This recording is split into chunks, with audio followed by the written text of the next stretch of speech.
చెత్త మాటలు చెప్పడానికి చెత్త జనరేషన్ కాదు, కొత్త జనరేషన్.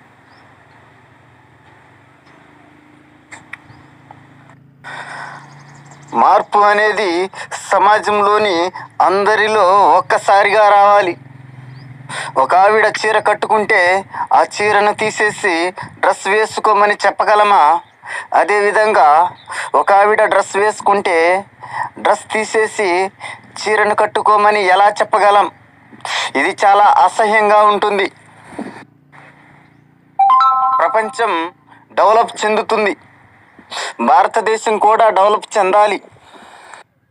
బావిలోని కప్పలు లోక జ్ఞానం తెలియని వారు దీన్ని తప్పు పట్టవచ్చు, కానీ ప్రపంచ జ్ఞానం తెలిసిన వారు ఎవరైనా సరే దీన్ని తప్పు పట్టలేరు.